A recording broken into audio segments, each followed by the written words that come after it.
Ne laisser personne de côté, améliorer la production, la nutrition, l'environnement et les conditions de vie.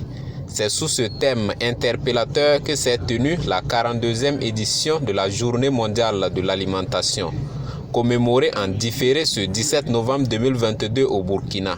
Au perchoir des discours pour interpeller sur la nécessité de transformer nos systèmes alimentaires pour une amélioration de la production et de la nutrition.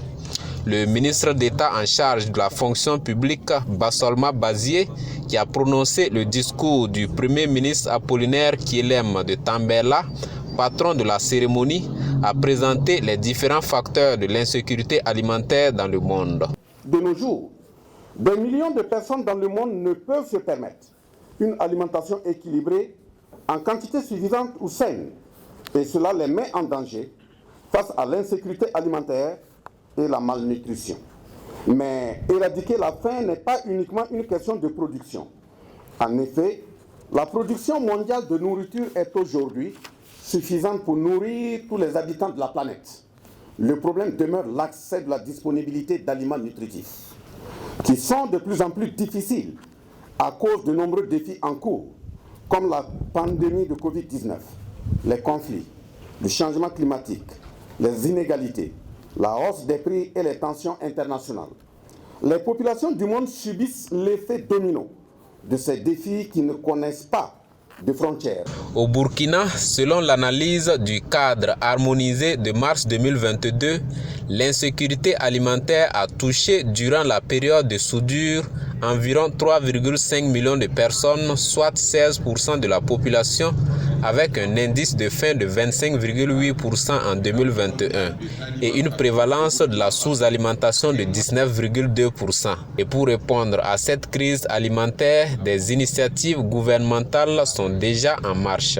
Dès le premier conseil de ministres, le gouvernement a approuvé un plan opérationnel de soutien à la production des campagnes sèches.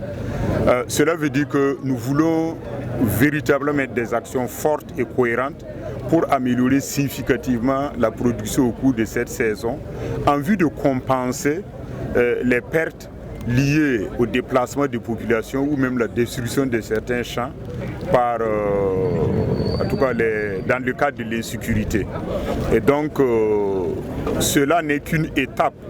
Nous sommes en train de réfléchir pour engager les réformes qu'il faut, les actions qu'il faut, pour que dès la campagne humide prochaine, nous puissions travailler de sorte que la production soit améliorée de manière significative. Nous ne visons pas 2% d'augmentation ou 5%, c'est 20 à 30% au moins pour la première session. Et lorsque les productions sont importantes et diversifiées, nous sommes sûrs d'atteindre la sécurité alimentaire dans une perspective très proche. Le ministre Denis Ouedraogo a également salué l'engagement des producteurs à diversifier les productions. L'alimentation s'est améliorée significativement au Burkina parce qu'il y a une diversification de production et les techniques de production nouvelles ont été développées et adoptées par les producteurs, de même que des techniques performantes de transformation. Derrière nous, vous avez vu un four au gaz qui permet de transformer le poisson tout en conservant, j'allais dire, tous les nutriments qui sont nécessaires à notre corps. La remise de kits scolaires, les visites des stands d'exposition des produits agro-silvopastoraux, halieutiques et fauniques ont mis fin à cette cérémonie de commémoration de la 42e édition de la Journée mondiale de l'alimentation.